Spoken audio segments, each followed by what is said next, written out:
Yo, what is good? What is good? What is going on, guys? How y'all feeling today, man? How y'all feeling? Talk to me. How y'all feeling today? Shout out to everybody in the chat. It is for those that don't know, it's your boy Persona, gaming with Persona, host of When Persona Speaks. We back with episode 60 of that When Persona Speaks, man. I love doing this podcast, man. I love When Persona Speaks too. That's such a dope name. It's a really good name, When Persona Speaks. I could dig it. But yo, shout out to the early birds in the chat. Shout out to my boy Caution in the building. What's good, Caution? Shout out to Omar, man. Shout out to Dom P. Shout out to Baruto. Shout out to the lurkers, you know, the ones that are just chilling, lurking, listening to the podcast. AI in the building. What's good, AI? How you doing? How you doing on this Friday evening? Hope you doing good. Hope you safe, happy, healthy. Let's give a round of applause to the chat. Big round of applause to the chat. Yeah, I appreciate y'all, man. I swear, man. I appreciate y'all. I appreciate y'all support for those that know me from the old days. Definitely appreciate y'all, man. Yo, Rollo in the building. Def Floyd, what is going on, man? MMA in the building. What up, man? How y'all feel, man? Talk to me. How y'all feeling today, man? How's everything? How y'all Yo, out here in New York, man, it was like this crazy storm, like all day, man. It's like today is definitely like out here in New York. I don't know if it's raining like wherever in whatever part of the world you guys are in, but out here in America, in New York specifically, it's been raining all day. And you know, I'm working or whatever, and like the rain just got me feeling hella like tired and super chill and whatnot. So I'm like, yo, today is definitely a perfect day for some video games, man. Today is a good day to play some games, chill, get up under the cover. Gotta get comfy, relax, put on the nice little sweatpants, got the AC blasting. Today is definitely a super, super chill day. But yeah, man, so today we got a good show for you guys. Shout out to Bari too, man. I was on his podcast last night. Speak from the Heart. That was that was really fun. It's always fun. It's always fun being on Bari's podcast. But yeah, we got a really dope show today, guys. It's a couple things we're gonna talk about. We definitely gonna have a discussion. And some new news that's not within the title. I think we all know about this Phil Spencer debacle with what he just said today. What, Rollo? Yo, Persona, could you react to Video Game Donkey about The Last of Us 2, bro? You are going to love it. Yeah, I'll check that out offline, see what that is. Baruto, I got you. Yo, Rollo says, these dudes literally watched the PS5 event to find something to complain about. Tell me what DLC you know is on. Yo, Rollo. Yo, shout out to my boy Rollo, man. Yo, Dragon Sword, what's good with you, bro? How you feeling, man? How you feeling? Yeah, but like I said, guys, man, we got a good show. It's gonna be real fun, real good discussion, and we definitely gonna be talking about this 30 versus 60 frames next gen. That conversation is starting to come back up, so we're gonna nip that in the bud real quick. PS5 box art reveal. We definitely gonna critique that real quick. And the Sony investment of $250 million, we definitely gonna talk about that real quick. The PS1 to PS5, PS1 to PS3 emulation. That article came out. We definitely gonna talk about that. And then this Phil Spencer stuff. We're gonna talk about this first because this. I try to be nice, man. I try to be nice. I try to go at things at, take the upper hand, the higher road with a lot of things, man. I try. I swear I do, guys. I promise I do. But this one takes the cake for me. I have to speak on this. So we gonna talk about this. So let me pull up the article. Because quite frankly, I don't even know what my man's is talking about here, man. I'm gonna be real with you. I don't know what my man's is talking about. But we gonna talk about it. Hold on, let me pull up the screen. Full display. Is this on there? Yeah. This one, yeah. Yo, my soundboard work now. my thing works now, man. I could do WoW again. I was so lost last podcast. I couldn't use none of my sounds because something was wrong with my Stream Deck. I don't know. I fixed it though. I just restarted the computer and it worked. My Stream Deck was messing up. My Discord was corrupted. I'm like, yo, what the hell is going on with my computer? Like everything was just messing up. Oh, before we do that, let me pop the chat out so that I can see what you guys are talking about. Y'all know how we do it. Y'all know how we do it over here. Y'all know exactly how we do it. Let me pop the chat out. All right, here we go. All right, so article came out. Was this today? Yeah, 6 hours ago. Yo, what a Friday, right? So article came out about 6 hours ago. And essentially, it's like Phil Spencer says that the PlayStation 5 style next-gen exclusives is counter to what gaming is about, right? And there's a couple quotes here. Now, these are quotes taken from Game Industry.biz's Game Industry's article where they had an interview with Phil Spencer. These were, two quotes taken from. So let's read the first one. We're going to critique this, right? So he says, frankly, held back is a meme that gets created by people who are too caught up in device competition. The diversity of hardware choice in PC has not held back the highest fidelity PC games on the market. The highest fidelity PC games rival anything that anybody has ever seen in video games. So this idea that developers don't know how to build games or game engines or ecosystems that work across a set of hardware, there's a proof point in PC that shows that's not the case. Let's start right there. Yo, Josh 90, what's good, bro? Raph in the building, what's good, bro? Let's start right there, right? Let's start right there. Right? This specific part right here, it jumps out at me for several reasons, right? The number one reason for me personally, this ain't PC. Let's start right there, right? Consoles are not PCs, ladies and gentlemen. Consoles are not PCs. Consoles will never be PCs. They're not.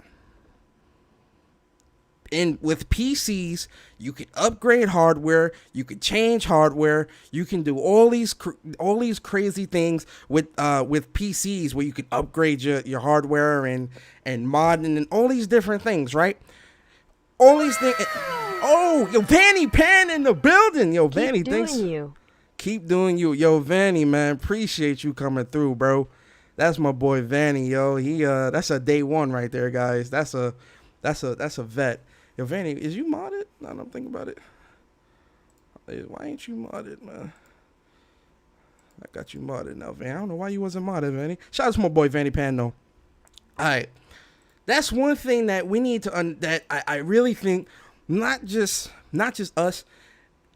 Phil Spencer needs to understand that this isn't PC. Okay? PCs and the way PCs work is completely different from how consoles will work in terms of, again, being able to upgrade hardware and do all these different things. Now, in terms of the power of a console, right? The power of a console is stagnant. And what I mean by not stagnant, static. Static.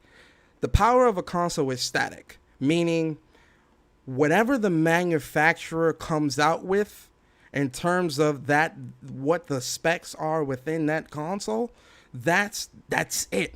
That's what it is. There is no higher, lower. Yo, J Barry in the building, what's good, bro? There's no higher, lower, or anything like that. With consoles, it's all one line. It's one set. That's it. It's very static. With PCs, it's not static. It's very dynamic. Again, you can do a lot of different things with PCs in terms of upgrading, buying, making your rig stronger and doing all these different things. Consoles don't have that luxury. So when he's making this PC argument of, with PCs, they have this diverse lineup and they can do all these, different things. It's a PC. It's supposed to do that. You feel me? Like, PC isn't open. Like, it's meant to do that. You feel me? Consoles are not. You cannot, and again, guys, this is my opinion. You cannot look at a console, right? You cannot look at a console like a PC. Ever. Because you can't open up a console and put a 2080 Ti in there. Change the motherboard, add or remove RAM, and all these different things. The most you can do with a console currently, right now, is you can add an external hard drive. You can upgrade the internal hard drive to be a bigger size. That's it. Yo, Sick in the building. What's good, Sick? Appreciate you coming through, bro. That's all you can do. So to put consoles in this PC space like that is realistically, that's a losing argument because consoles are not there. Okay. Now let's talk about how PC game, highest fidelity, blah, blah, blah. You see, he's only telling you once, like when he's talking about this, he's only giving you one side of it.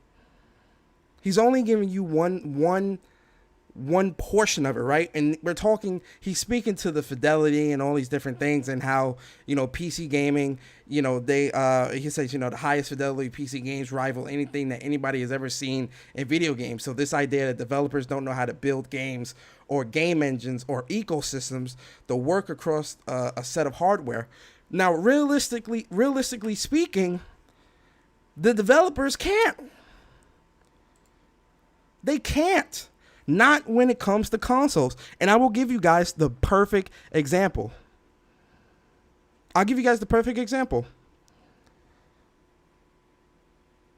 Cyberpunk 2077. This game is coming out on PC, on PlayStation 4, Xbox One, or PS4 Pro, Xbox One X, and it's getting a next-gen upgrade. Why are things being cut from the game, guys? Answer that question for me. Why are things being cut from the game? I'll tell you why. You want to know why? I'll tell you why. Because the consoles that this game is currently being developed on, meaning the PlayStation 4 Pro and the Xbox One, or even just PS4 and Xbox One X. Or PS4 and just Xbox One. Even just that. The ambition and the ideology of what the developers of that game are trying to do is too much for these consoles to handle. So what happens? What happens? Things get cut. As we see. No wall running, no car customization, all these different things being pulled out the game. Why is that? If console gaming is so similar, like how he's explaining it for PCs, why is that? Yo, Support Gaming, what's good, bro? The Almighty Spartan, what's good, man? D Wayne, what's good, man? Why is that? Why are these things being cut from the game? It's because the consoles that these game is currently being made on can't handle it. Why can't it handle it? Because the power of the console, I can't just put, again, a 2080 Ti into a PS4 Pro and hope, oh man, I got this 2080 Ti, so now I'm able to do whatever. No. I can't. The developers are sitting here and telling you we cannot put the vision that we have for our game. And this is why I say what Phil Spencer's saying is actually it's borderline disrespectful to gamers, but it's also borderline disrespectful to developers. Because to assume that if a developer chooses to only want to develop for a next-gen console, right? Why should I be bogged down by the past? Why are we buying these next-gen consoles, spending $4, $5, $6, however many $100 on these consoles just to be limited by the current gen that we're in now? I wouldn't want that. I'm pretty sure nobody here wants that. Right? So to say, to say that a developer doesn't know how to develop or build a game. No, the developers do know how to develop and build a game.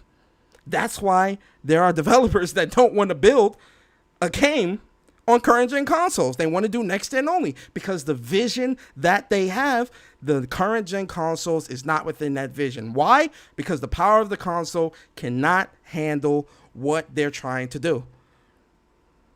Whose fault is that? It's not nobody's fault. This is why we have new generations. This is why we have new generations. We have a stronger console, a more capable console. It can do more. It can handle more things. It allows the developer to create more, build bigger worlds. That's a good thing. That's good for the gamer. That's good for the developer. That's just good for gaming in general. It pushes gaming forward. Like, one thing I think we have to understand and remember here is we want gaming to grow. We want gaming to continually get better. Right? I do. I definitely want gaming to get better. I definitely want gaming to grow. I want gaming to definitely expand and do all these different things, right? How can we do that?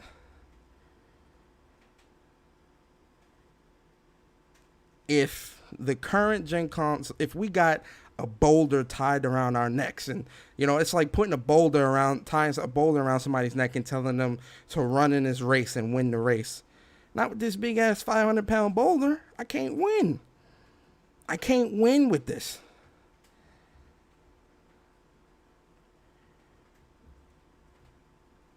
There's plenty of other examples out there that show that the current gen of consoles are at their limits. They have their limits.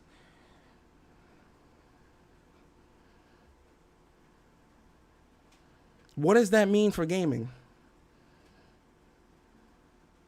Listen, guys. A part of me gets why Phil Spencer is doing this, saying this stuff. Well, no, let me rephrase that. I don't get why. I don't understand 100% why he's speaking like this. But then a part of me does kind of get it. I mean, listen, when you work for Microsoft, you're going to big up Microsoft in any way possible. We know where Microsoft's strong suit is currently. It's not in their strong suit is with Game Pass, or I won't say their strong suit, where they're putting all their eggs, right? All of their eggs literally is in Game Pass. So, them saying, oh, well, we're allowing the player to play anywhere and do all these different things through Game Pass, blah, blah, blah. He's a salesman. He's trying to sell you on a dream. AI said the issue with CD Projekt Red is that they had a development kit for PS5 for years. They knew that this current gen couldn't run this game, but they told their fans, fuck quality. Hey, listen. CD Projekt Red could easily just refund pre-orders and send out an apology, but they won't because they care about profits. Fuck their fans. Not many PC gamers will be able to run that game better than the PS4 and Xbox One. Damn.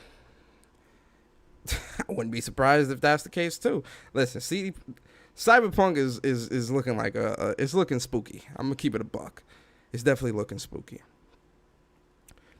But with I lost my when it comes to what Xbox is doing, they're not it's very clear that their main focus is not it's not the console. It's not making the console strong. I would even argue it's not putting out the best quality games. Because everything he's saying does not lead me to believe that he's trying to put the highest quality games out. He's trying to put games out that are accessible to everybody. Now, is he right or wrong in that? I'm not going to say. But well, fuck that. I am going to say. I feel like he, in some aspects he is wrong, in my opinion, because again, why put out a next gen console? Then tell your fans and supporters, we don't care if you buy the console. Then turn around and say games are going to be playable on the entire family of Xboxes for up to 2 years. Then turn around and say creating next gen only experiences that take advantage of the power of the console is the wrong move. Why have this console to begin with? Why put it out? That's my question. Why even waste R&D, money, resources? Why waste that money? Why waste time? You're wasting everybody's time. Because it's clear that you're not really about creating those quality experiences or even a quality console. Look how you talking, man. I'm going off what I see, the actions. The actions is what I see. The actions, what you preaching and your actions are two different things.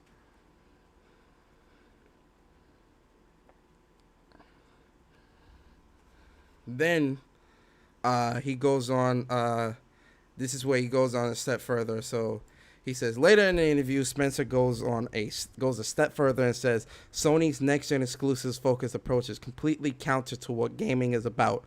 So Phil Spencer says, as a player, you are the center of our strategy. Our device is not the center of our strategy. Our game is not the center of the strategy. We want to enable you. Yo, guys, social joints. What's good, bro? You have to pay it. I'm gonna read the rest of it. Matter of fact, let me read the rest of it. Then I'm gonna pick this apart. He says, "Our game is not the center of the strategy. We want to enable you to play games you want to play with the friends you want to play with on any device. Gaming is about entertainment and community and diversion and learning new stories and new perspectives. And I find it completely counter to what gaming is about to say that part of that is to lock people away from being able to experience those games, or to force someone to buy my device on the day that I want them to go buy it in order to partake in what gaming is about." Guys and girls. Yo, True Bleed, what's good? Guys and girls, you gotta pay attention to what this man says. It's those little things. It's not the main point. The main point is very important. It's the little things that like have me raising my eyebrow, and I'm like, huh? What? True Bleed, what's good, man? This part right here really, like, when I was reading this part right here really like stuck out to me. Our game is not the center of the strategy. Now, is he saying game as in games, like, you know, games that they make? Which I'm going to assume so. Because what other game are you talking about? So I'm assuming it's the games as in the games that Microsoft Studios are making. I have to ask you guys a question. What game studio comes out and says, our game is not the center of the strategy?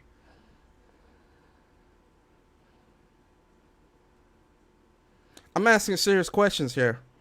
No troll. What studio, what company that's in the business of making games, right, providing experiences to consumers, who says that? Shit like that is worrisome to me. Because in my eyes, I'm like, the games is not your strategy?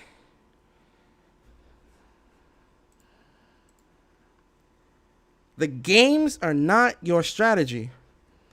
What?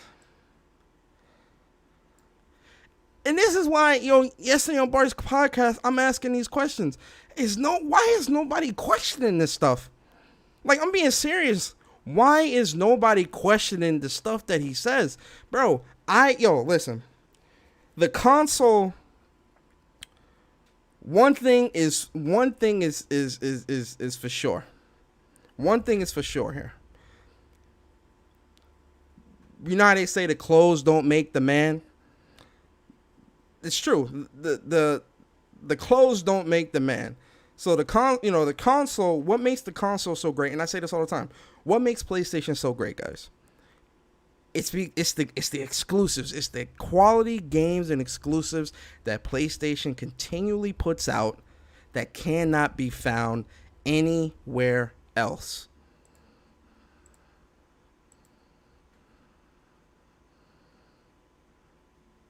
That is what makes these consoles so great. That is what that is what drives the sales of the console.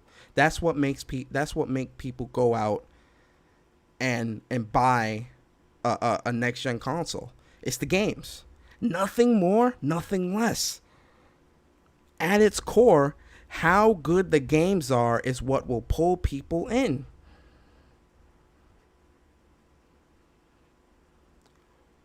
Why is the games not a part of that strategy for you, Phil Spencer? I'm asking serious questions here, man. Why are the games not a part of that strategy?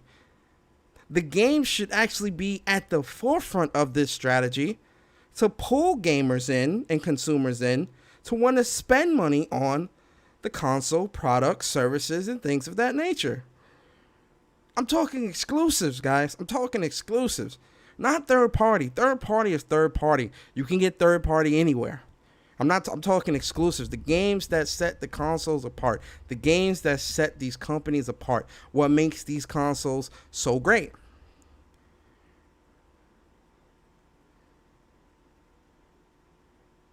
How is the games not a part of your strategy? That should be the center of your strategy, Phil Spencer. That should be the center of your extension. If games don't matter, why did you buy these studios? Was that to just flex? Was you just trying to flex? Were you trying to take them out of PlayStation or whoever else's hands? If the games don't matter, why are you looking at Warner Brothers Interactive, the development team, to buy them? Why are you not finished? Why are articles coming out saying that you're not finished with studio acquisitions? Why are you saying this? Is why I say the actions don't match the words. You want consumers. So let me make sure I understand this correctly. You want consumers to be able to play anywhere. You want consumers and gamers to buy into your products and services. But video games and creating quality experiences that would pull people in is not a part of that strategy.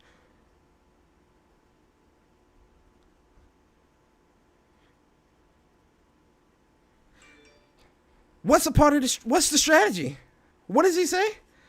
Gaming is about, hold up, here we go. This part right here.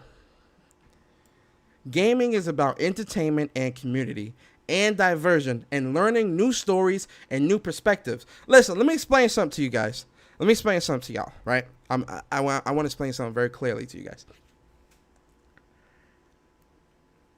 The people that I play games with online, you know, those my peoples, man. Those my boys. You know, those, you know, my boys and my girls. You know, like I've cultivated some really great online friends, acquaintances, things like that. I've met some pretty dope people, and I've shared some pretty dope experiences with people through playing multiplayer games, single player games, whatever. You know, we talking about it, whatever, right?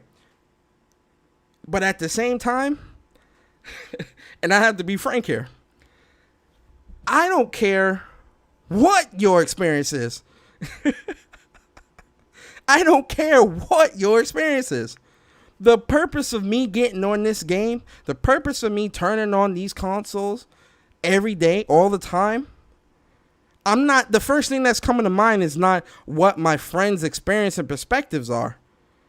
First thing coming to mind is, what game am I going to play today? What am I into? What am I feeling today? Oh, I had a long day of work, man. What am I in the mood to play tonight? Now, do friends share experiences with games? Of course. Do people play online games with their friends? Of course. Of course. I'm not taking that away whatsoever. I'm not taking that away. But at the same time, gaming and the entertainment that gaming provides me is because of the game. The game itself. If the game is good, I'm entertained. Now, this notion that, oh, you know, if you're playing with friends, a game can be good. No, the game isn't good. You're having a good time experiencing something bad with your friends. People mix that up. People mix that up a lot. Oh, they think, oh, you know, if you're playing with your friends, it's a pretty fun game. No, the game isn't good. A game is not good. You're just having a good time with your friends playing something that's bad. Those are two totally different things.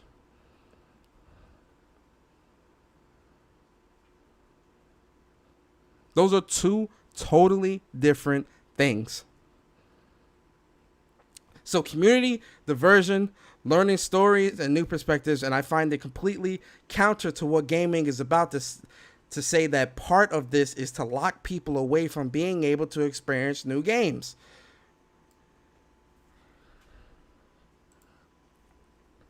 You find it counter to lock people away. You know, a part of me sometimes I wish that Xbox was doing a lot better, like game wise, sale wise, and things like that. I'm telling you guys straight up, the way Phil Spencer and company are talking right now, they wouldn't be talking like this if they was in first place. They wouldn't even be talking about this if they were in second place. Let's be real here, guys. Let's be 100%. Let's be 100% here. They would not be speaking like this if they were in a better position within the industry, a better position when it comes to their competition, and all these different things. It went from, oh, we don't really pay attention to, the other competition and all this other stuff. Our focus is Amazon and Google, and we're trying to reach 2 billion gamers and blah, blah, blah. Mind you, Last of Us 2 is selling 4 million in 3 days. Mind you, Nintendo Switch has warped the Xbox in terms of sales, software sales, and console sales. Mind you, PlayStation and Nintendo are flourishing within the community when it comes to content, when it comes to games, and all these different things. Why aren't they speaking like this? You know why they're not speaking like this? Because they're putting out quality experiences that people want, and people are buying into their console. People are buying into the ecosystem. People are buying the software.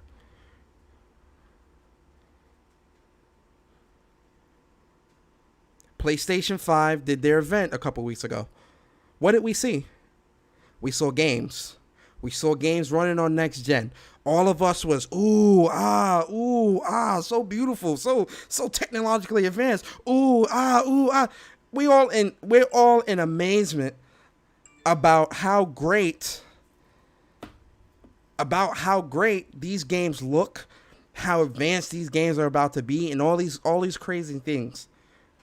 No one's thinking about, oh well, maybe Horizon Zero Dawn 2 should be on PlayStation 4 because it has to maintain that experience that, I want to share this experience with other gamers, and, why are we locking them out of these, of buying these games? They should be on that console too. Why? Why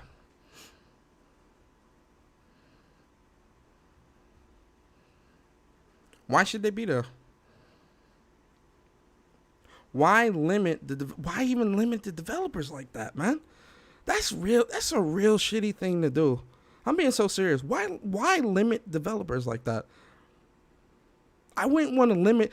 I would want a developer, if I was like the head of a studio or the head of a company that like had a bunch of studios, bro, I wouldn't want my developers to create the biggest, most beautiful, most craziest game they could think of on these next gen consoles. I'm like, I would be like, look, I want you to create. I want you to get every inch of power out of these consoles. Make these things look amazing so that when we show these things off, people will say, damn, I can't wait to get this console. How many people are clamoring? How many people can't wait to buy a PS5? Do you see that same energy reciprocated for the Xbox Series X? Let's keep it a stack here. Let's be real here. No trolling, no fanboy stuff. I'm talking real life, what we see around us.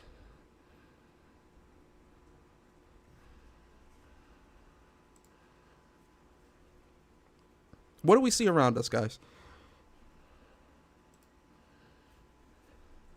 All through social media, I see people hype. Can't wait to get the PlayStation 5. Can't wait to play these games. Oh, Miles Morales is amazing. Can't wait. Horizon is amazing. All these games. Kenna, amazing. Bug Snacks, people that want to pick that up. You feel me? The games. Yo, Envy, Mr. Corleone, Link, Nakub, what's good? Vedger, what's good, guys? I appreciate y'all coming through. Big round of applause for you guys. That's a fact, AI. If the digital edition of PS5 is low enough, they will pick it up because of Horizon Zero Dawn. Of course.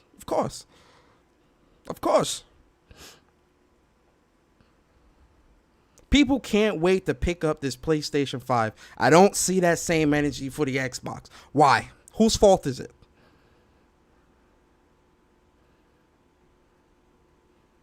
And this is why I say I'm very worried about this July 23rd event. I'm being real here.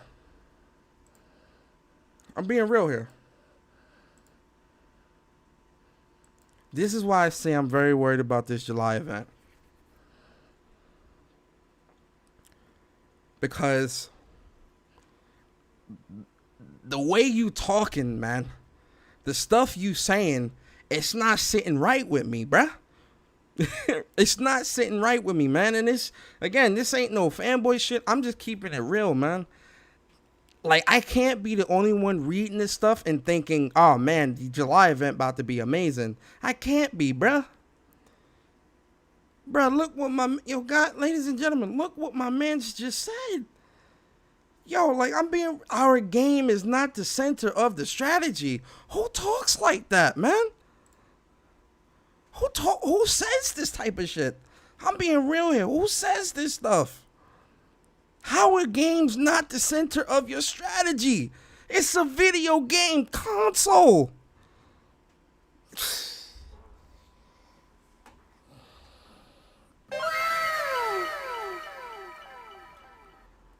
Oh yeah, no doubt, Mr. Corleone, man. Day one, man.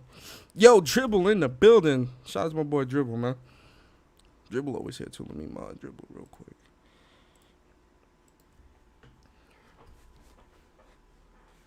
Yo, but could you imagine that,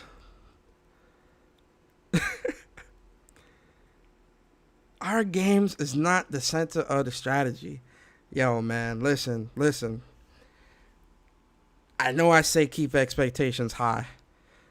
I say that all the time about everything. I say that all the time about everything. Keep expectations high. Yo, I'm being serious here, guys. I'm being 100% serious here. I'm being serious. This July event, but with each passing day, this July event looks more and more spooky to me, man. I'm being real, man. Listen, I'm gonna watch the event. I'm gonna do live reactions. We're gonna go into it with an open mind. All of that. Promise. But yo, the way this man is talking and the stuff that he's talking about, like, look, we know games are going to be day and date on Game Pass.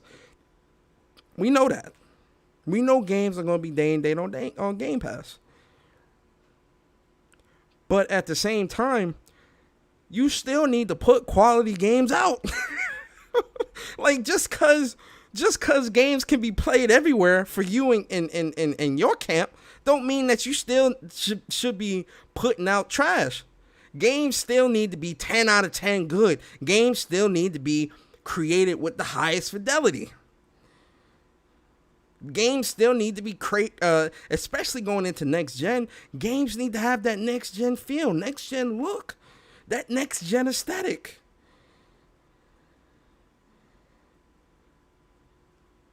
Like, that's it, man. Yo, Dribble. Oh, man. Yo, Dribble, I appreciate the support, bro. It's about to do it, too. Wait for the thing is going to go, wow. I'm waiting for it to come. This July 23rd event, this joint is spooky, man. It's straight up spooky. Oh, no. Why is it not happening?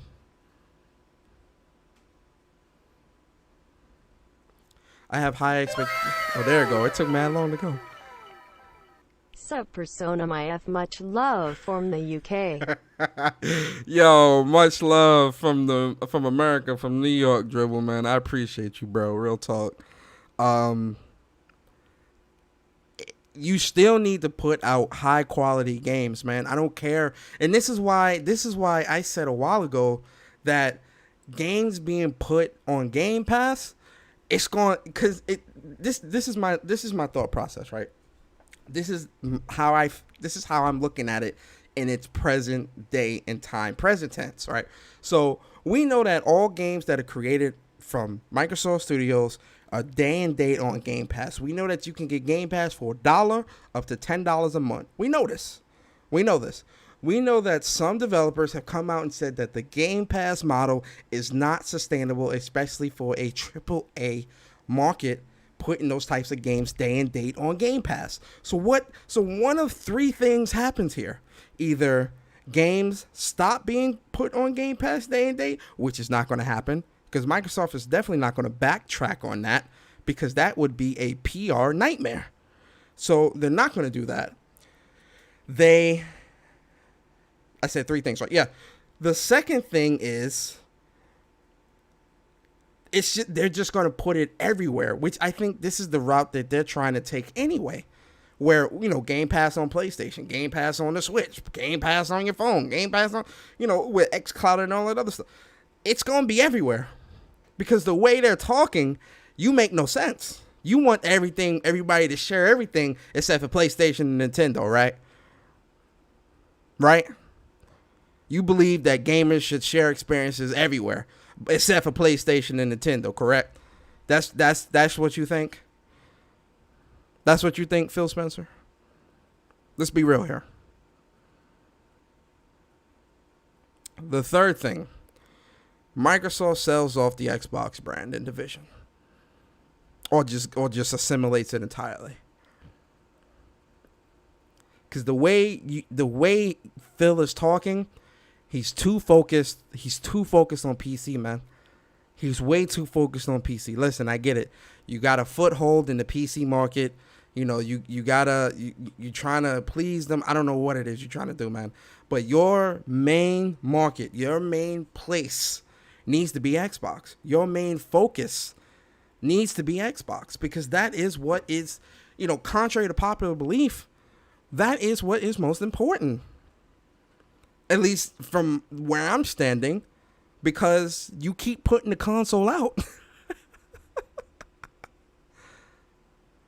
You keep putting the console out.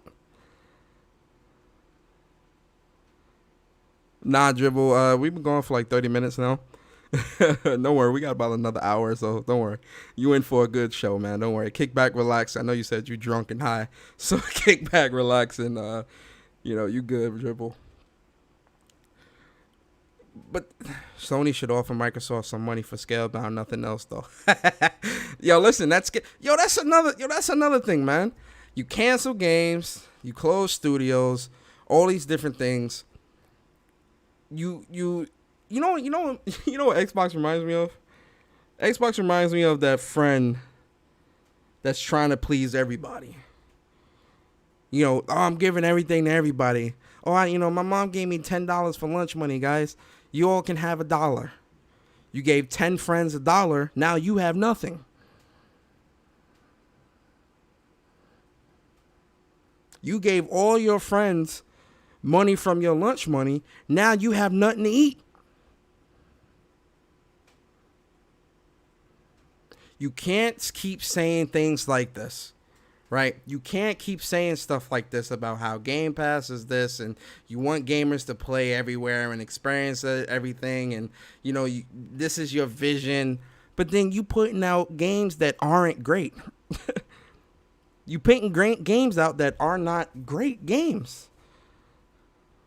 They're not quality games, not quality experiences. That's a problem. That is a problem that needs to be fixed. And there are some people that are talking about it, but the right people aren't talking about it. Who are the right people? The right people are the Microsoft fans. The loudest voices on YouTube. The fans. You can't keep saying this is what's best for gaming, this is what's best for Xbox, being in third place. This is not what is best for gaming. We have to push gaming forward, guys. We have to. We have to push gaming forward. We cannot, and this may sound messed up, but trust me, it's true. Hear me out. We cannot, sometimes we have to kind of just look at it and accept that, right now we are, very stagnant. When it comes to gaming, I really feel like Last of Us 2 and Ghost of Tsushima that's the peak, man. That's the pinnacle. That's the tippy top of the mountain. I truly believe that the PlayStation developers cannot pull another ounce of power out of this console. Now, playing Ghost of Tsushima next week will definitely further solidify that once I experience it for myself. But with Last of Us 2, this is the peak. This is the bar. Will Ghost of Tsushima exceed that bar? We'll see next Friday. But in terms of creating new experiences, I'm talking now after Ghost of Tsushima, moving forward, creating new experiences. We're coming into a new generation, guys. You telling me you're going to spend $500, $600 on a next gen console and trying to be bogged down by last gen?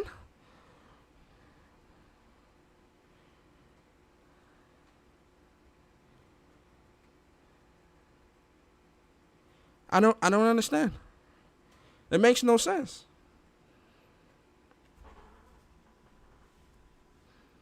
It makes no sense to me, man. But all I'm gonna say, guys, going into this July 23rd event,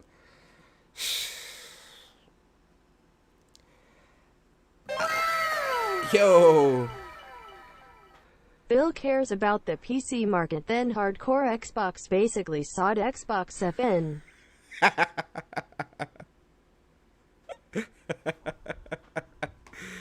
listen, man. Oh, guys, I forgot too. Wait. Because I am doing a giveaway. Wait. Where is it?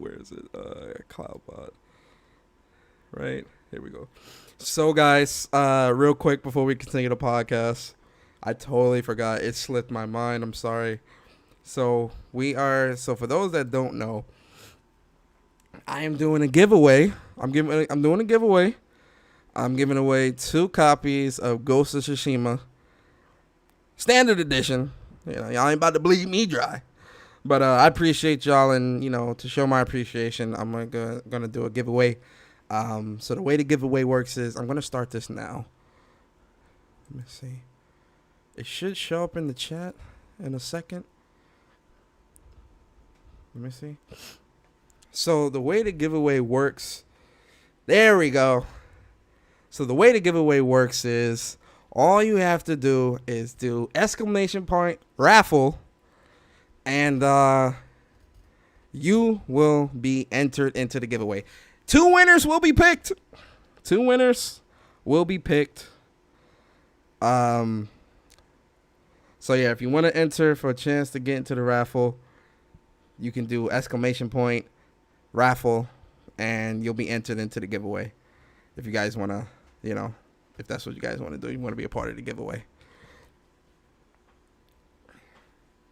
Yo, that August State of Play gonna be crazy, man. Trust me.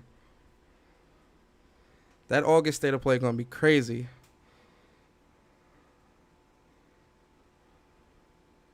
Hey, there you go, guys. There you go. Yo, y'all enter that raffle, man. Enter that raffle. Enter that giveaway, boys. Listen, I'm giving away 2 lucky winners will win a copy of Ghost of Tsushima. Y'all go ahead and enter into that raffle, boys. Y'all gonna enter that raffle, man. Y'all enter that raffle, man. There you go. I appreciate y'all, man. But yeah, man, that's that stuff is crazy. Hey, Demolish guy, what's good, man? Appreciate y'all coming through. Corey, what's good, man? I don't know if I said what's up to you, bro. Shout out to you, man. So yeah, so that's that whole Phil Spencer debacle. I hope my boy is I hope my boy is he got to seek some therapy or something, man. I don't know what's going on. I don't know what's going on with my mans, yo. I really don't know. But yo, Jamar, what's good, man? So the what's next? Oh yeah, so let's talk about this let's talk about this 30 frames versus 60 frames per second. So 30 frames versus 60 frames. Who was I talking to? I think I was talking to Bari about it. I forget. I forget. Well, Barry talked about it yesterday on his podcast. I know he did. He did talk about it yesterday on his podcast. We talked about it briefly, and I've talked about this before. 30 frames versus 60 frames. So an article came out, and they were pretty much talking about how things with the article essentially was talking about how things with the 30 frames or 60 frames per second going into next generation. They thought, who was it? It was a Eurogamer article too. Let me try to find it. Essentially, they were saying that they still think 30 frames per second is still going to be a thing going into next gen. All right, so the way the giveaway works, MMA, we're going to announce the winners. So before this podcast ends, we'll announce who the winner is going to be, and then the winner has to message me on Twitter. Or give me your matter of fact, give me your Twitter, and because I don't want nobody else. I don't want nobody else to try to message me. Like, hey, I'm the winner, and then it's like, no, that wasn't the winner. So the winner puts their Twitter into this chat. I'll message you on Twitter, or I'll reach out to you on Twitter, and next week Friday I'll give you when Ghost of Tsushima comes out, I'll give you the code next week. Oh, no doubt, Dribble. So I've talked about 30 frames per second before, man. I'm only going to touch on this briefly. I'm going to touch on this briefly, man. So this is my thoughts on 30 frames per second going into next gen, right? One thing that I have remained adamant about going into next gen, even this gen, one thing that 60 frames per second, 60 frames per second is a must. It is, Raffle. Shout out to the Raffle. Yo, Vanny, you just gotta type it. You don't gotta do the super chat. You don't gotta do the super chat Raffle. You just type in exclamation point raffle. Thanks for the mod status, Persona my G. No doubt, man. The super chats are coming in like kind of late. I don't know what's going on with that.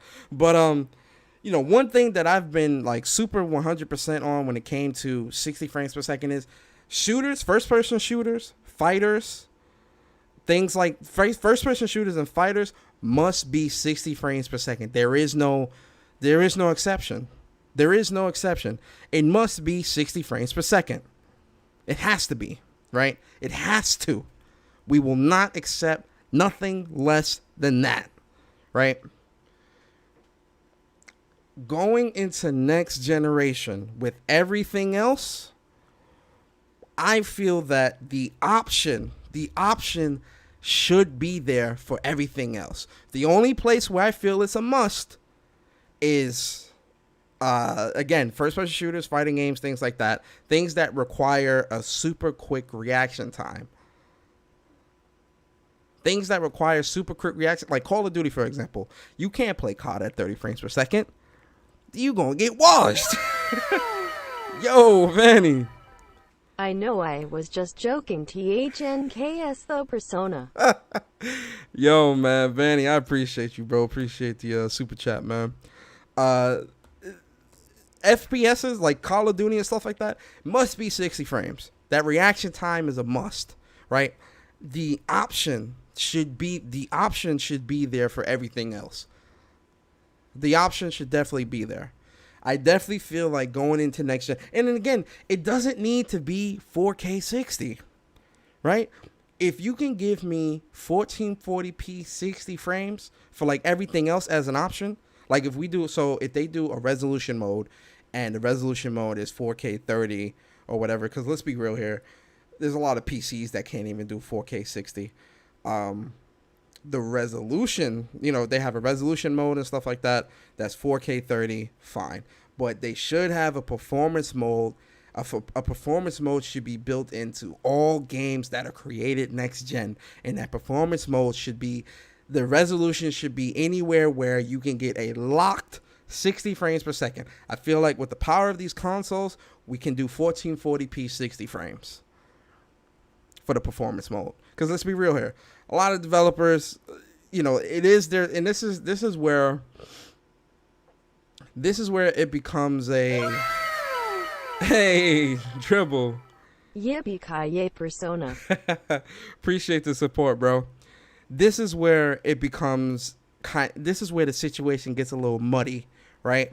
Because with a lot of people, they like to say, oh, give the creative freedom, give developers the creative freedom and all these other things and blah, blah, blah, right? We say these things, right? Because a lot of people get angry that, so let's use EA as an example, right? People were saying that, oh, EA, they be butting into the games to make the games bad or whatever. They need to just let the developers create, leave them alone, blah, blah, blah. Right? So, if we're supposed to give developers the creative freedom, right? And this is why I say it's a double-edged sword. If we're supposed to give developers the creative freedom, how can we sit here and put a mandate on what they should make the frame rate be? Now, I know some of y'all may not like that, but we have to look at this objectively. If we are to give developers the creative freedom to create their vision, how can we put a mandate on what they... Oh, Vanny, what's good, man? Dribble pass with the assist. Hey, shout out to Vanny with the super chat. If we're supposed to do that, how can we put a mandate on what developers should make the frame rate if it's not within their artistic vision or their creative vision or their developmental vision? Right or wrong? Am I right or wrong, guys? Again,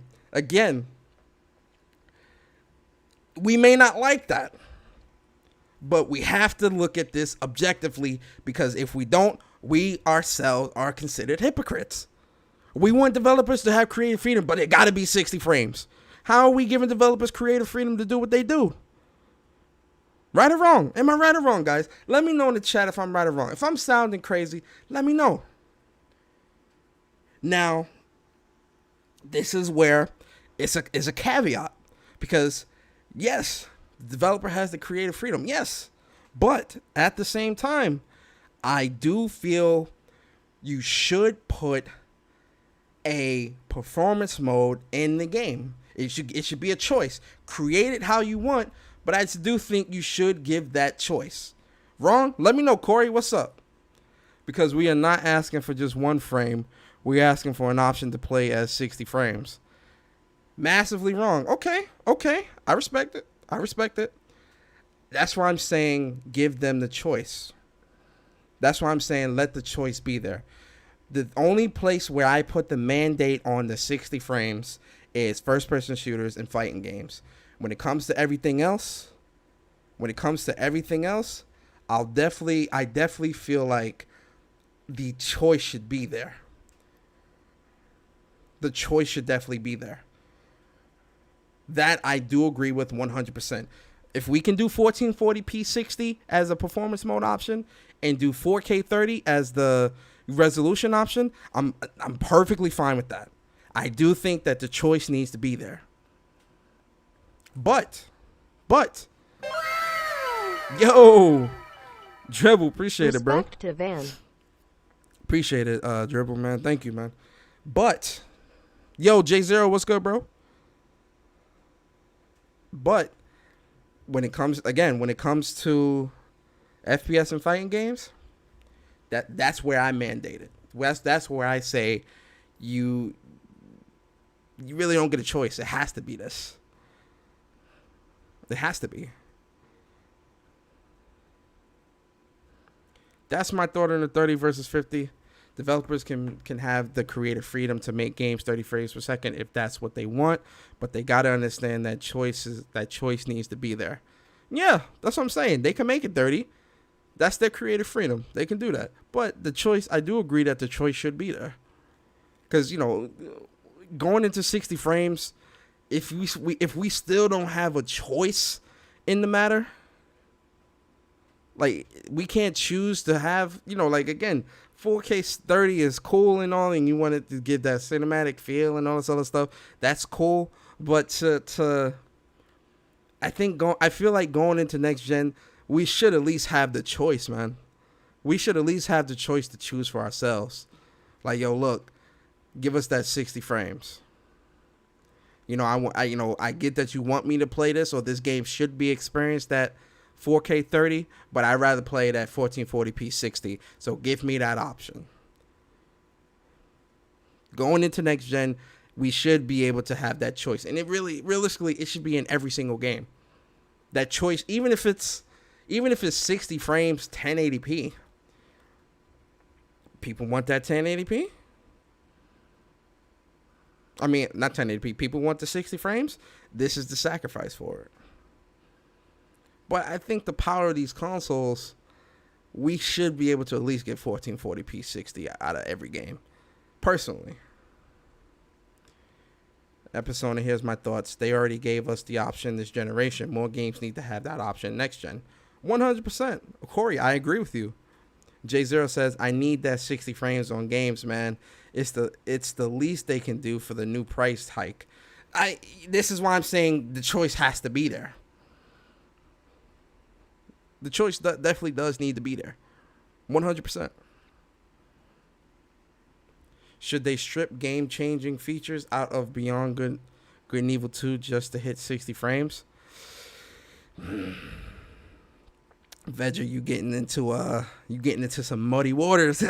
I mean, that's a good point, though. That's a good question. That's a fair and valid question.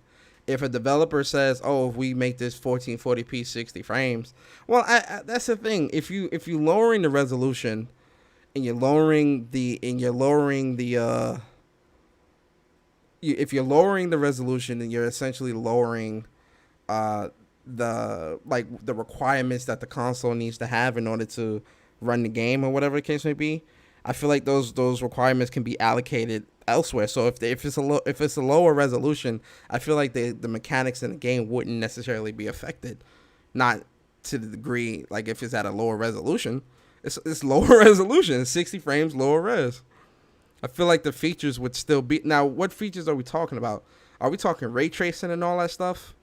Because I feel like that if you're talking features like that, then, you know, there's definitely going to be like a give-take situation, I feel, depending on how the developers create the game. Because I feel like if they're creating a game to be 4K 30 with ray tracing, you know, the bells and whistles and all this stuff, if you're electing for the performance mode, I feel like a lot of that stuff's going to get turned off, or a lot of that stuff is not going to be there.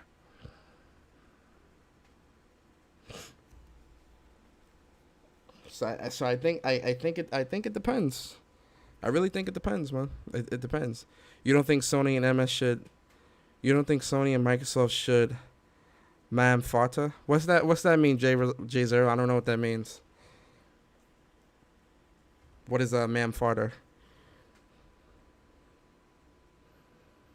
In fact, I'm not buying any game next gen. Facts, J0. In fact, I'm not buying any games next generation that do not have at least the option for 60 frames. Ooh, that man Corey. Oh, mandate. I'm like, man, father, what is? I'm like, J0, what is that you talking about? But I'm like, yo, what the hell is that? But Corey said, yo, you know why I respect Corey? Because that man Corey is voting with his wallet. That man said, look, you're not getting my dollars if you're not giving me no choices. And Corey, that is your prerogative. You should do that.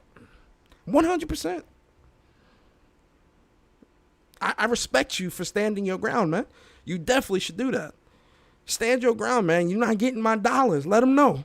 Let PlayStation know. Let Xbox know. Let them all know. Listen, you're not getting my dollars if that option ain't there. That man Corey, ooh. That man Corey not playing, man. Oh, shit. Oh, shit.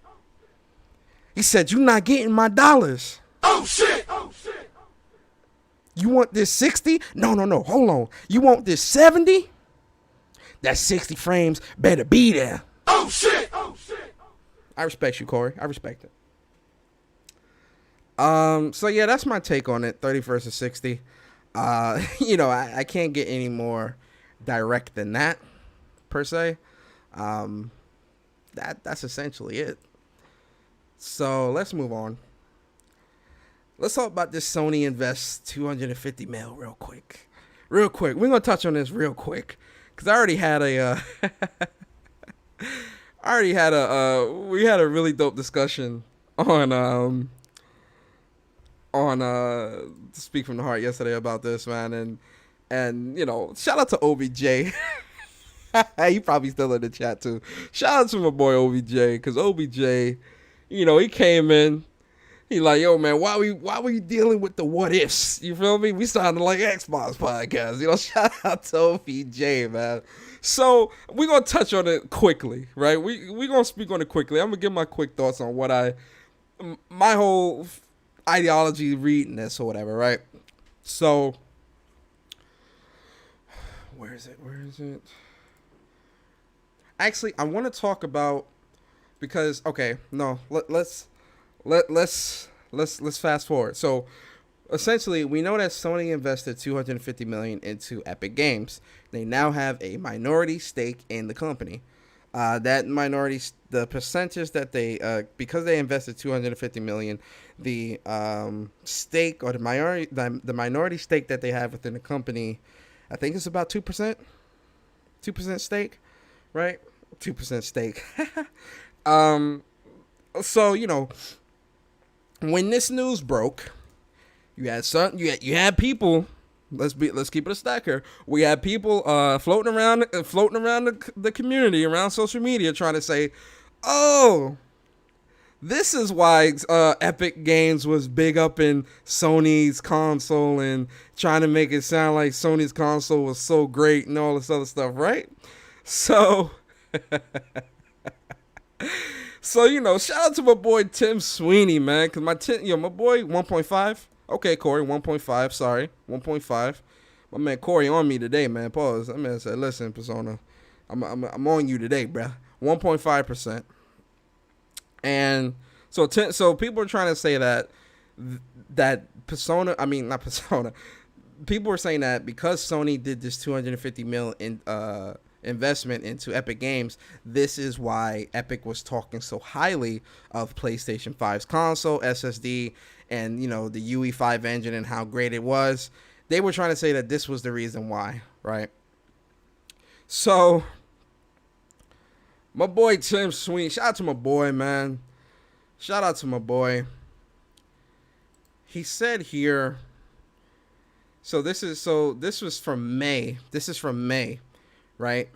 He said, somebody said, because they have a marketing deal with Sony, you see how he evaded the marketing them.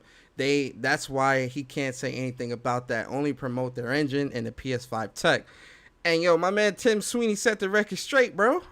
He said there's not some secret deal. 100% of the stuff we've been working on with Sony over the past months is now publicly announced. The UE5 demo on PlayStation 5, Nanite Lumen, and Epic online services for cross-platform play across all platforms. So, one thing that I think people have to understand, when it comes to like business and how these deals work, and not even how the deals work, just understand how business moves. Oftentimes a lot of the stuff that we see, especially, so let's use the Sony PS5 announcement as an example. These aren't things that just happen overnight, right? When Tim Sweeney was on Summer Game Fest, was it last month or the month before? When he was on Summer Game Fest demoing the UE5 using the PlayStation 5 as the console to show off how great this engine will be and also show off the power of the console, that's not something that, they called up PlayStation the night before. It was like, "Hey, PlayStation, and let me talk to you for a second, guys. I got this swell idea. I'm going to a Summer Game Fest tomorrow, so let me use your PlayStation to show off my UE5. Like, these are not things that happen overnight. Business moves one, business moves very slow for, certain aspects. And then the other side of it is business also moves behind the scenes. Most of the times when we see, like these studio acquisitions, for example, or when we see like, the investments and all these different things that happen, these are things that happen behind the scenes while everything else is still happening in like in front of our eyes. Business happens behind closed doors. Business is never true business. True business is never conducted in public. It's always conducted behind closed doors. We only see the benefits or reap the benefits or see the news that happen that comes from these business dealings that happen behind the scenes. So when Tim Sweeney was on Summer Game Fest talking about how great yo, Dribble, appreciate that, bro. XBOTS can't handle that, bro. Let's be real. Xbox can't handle that, bro. Yo, listen, man. Xbox is... they hurting over there. But the way business happens, right? We only see the end game, so to speak, right? So when Tim Sweeney and them were on the Summer Game Fest demoing the PlayStation 5... and demoing, the UE5 demo and talking about that, the UE5 demo, the UE5 engine was clearly in development for quite some time. And he said himself that PlayStation and Epic were partnered together in creating the UE5, Nanite Lumen, all these different things. Like, it was a partnership. You feel me? So why would you partner with somebody whose console is not going to show off how great your engine is? This the one thing about business is a two-way street, right?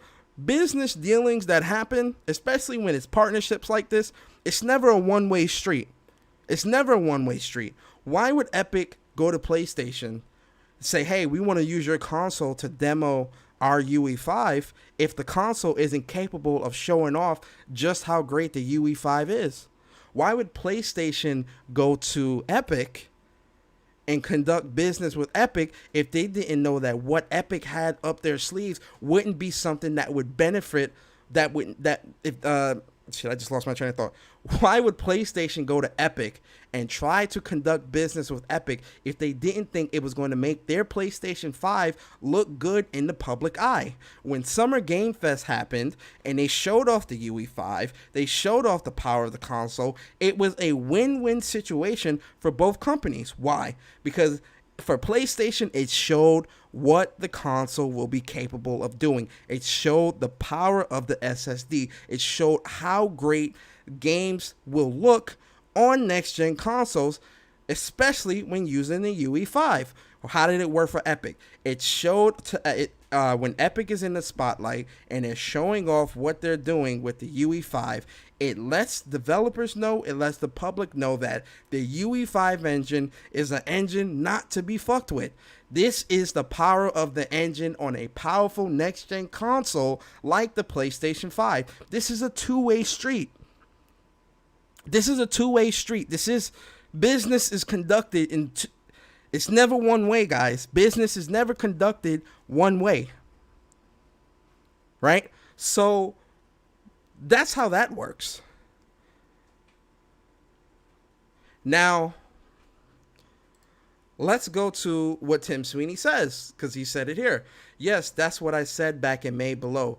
Serious investment decisions followed from the UE5 demo we showed on the PS5. I guess they liked it. How do you think that decision was made? I'm willing to speculate, right? And this is just speculation. This is not fact, right? This is just me speculating.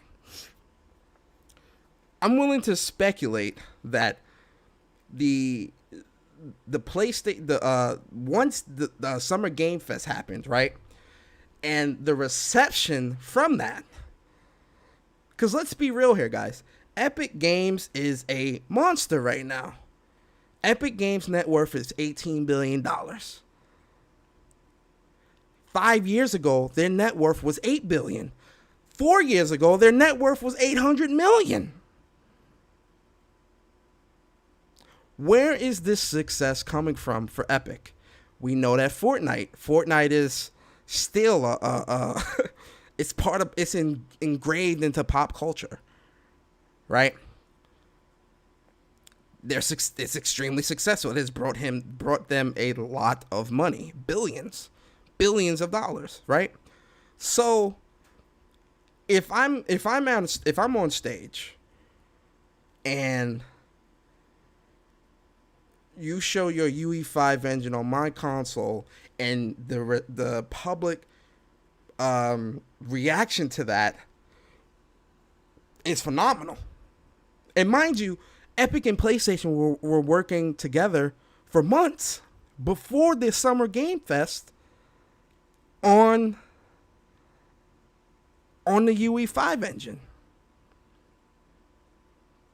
They were working for months.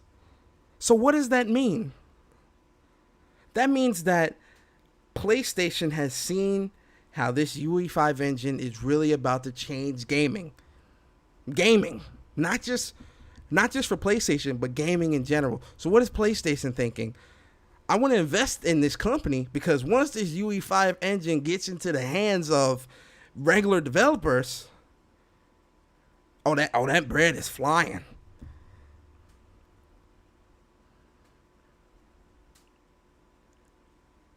That money is flowing. So what happens? Even though it's a small minority stake, PlayStation still gets a small little piece of that pie. Just a small little piece. Now, what did I say to you guys earlier? Business is conducted in 2-lane streets. One going back one way, another, and the other going the other way. Right? We know that business is conducted in 2 ways, right? So Epic gets the $250 million investment from PlayStation, right? PlayStation is now has minority stake, 1.5%. Shout out to Corey. Has that 1.5% stake in the company. Stake, right? Where does the Epic benefit come from? It's not the 2.5 million, 250 million. Part of it is the 250 million. They're getting the money. They're getting the money. That's their benefit. They're getting more money. Now, this is just me speculating. And this is where, and again, shout out to OBJ, because this was where my speculation was coming from. I couldn't really explain it too clearly yesterday because, it was a bunch of us and I didn't want to take a whole lot of time and stuff like that. But this was where my speculation was coming from because we know that business is conducted forward and backwards, back and forth, back and forth. Business is conducted back and forth. We know this. So this is why I was asking the questions and looking at it as, okay, PlayStation is investing in Epic, regardless of how large or how small. We know that they're investing in Epic, right? We know that the benefit for PlayStation is they get a piece of the pie from anything that is made through UE5. Or this is speculation. Let's keep this one in speculation. Where is Epic's benefit? Or not even benefit. Do you think that this business transaction and how this is done now, do you think this is it? You don't think there'll be more? That's where my thought process was at yesterday. I'm thinking ahead. I'm thinking 2, 3, 4, 5 years ahead. I'm thinking how, because again, business is always moving. Business is always moving in the background. So us seeing that 250 million, that news hit yesterday, right? That's something that was clearly decided a month or 2 months ago. So what other business has been going on in the background that we have not yet seen yet? That's where I was getting at yesterday when I was talking to OBJ about, games going to PC and that type of thing, right? I'm not trying to put fear into people. I'm not trying to say that, all games are going to PC right now for the PlayStation. What I'm saying is, what other business is being conducted behind closed doors that we have not yet that's not made known to us yet? That's how I'm thinking. That's why I'm looking at PlayStation with the side eye, because I'm like, okay, what other business decisions, what other business is happening?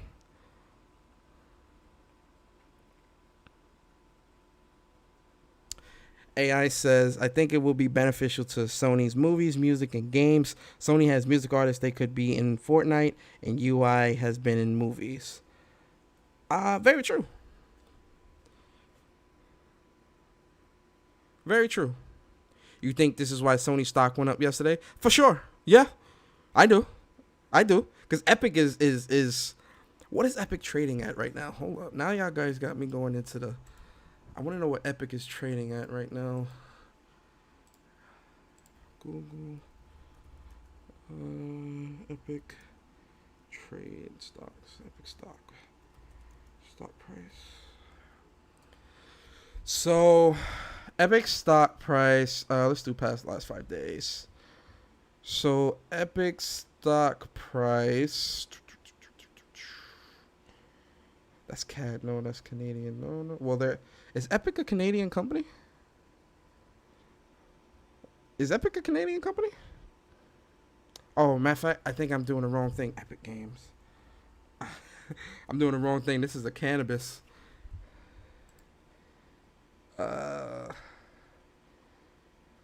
Financial. Here we go. Okay. I'm going to share it with you guys in just a second. I just want to make sure I get the right thing here. Nope, this is the wrong thing. Epic.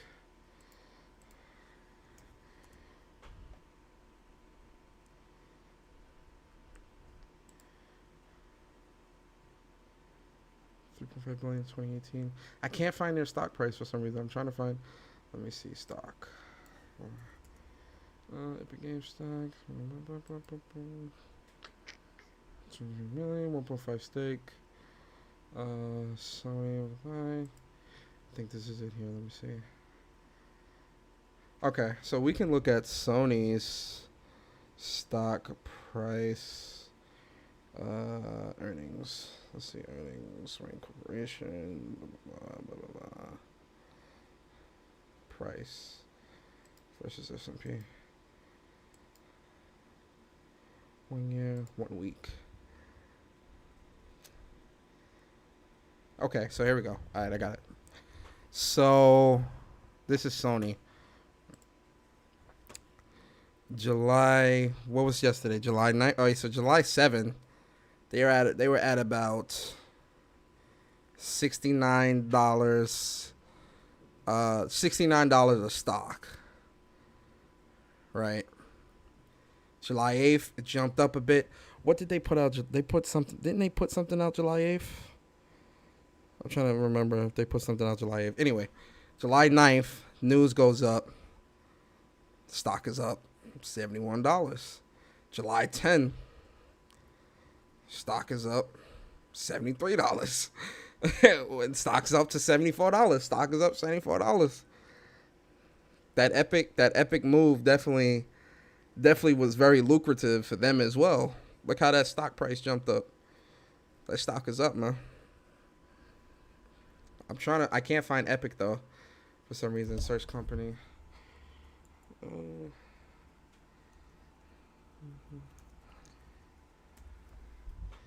Epic. Let me see. Yeah, I can't find Epic. I can't find Epic. The real benefit for Sony is going to be in the voting privilege that comes along with being a shareholder. Yes. Me and my best friend were actually talking about that yesterday, because now they can vote on who's on the board, because now they have a seat at the table.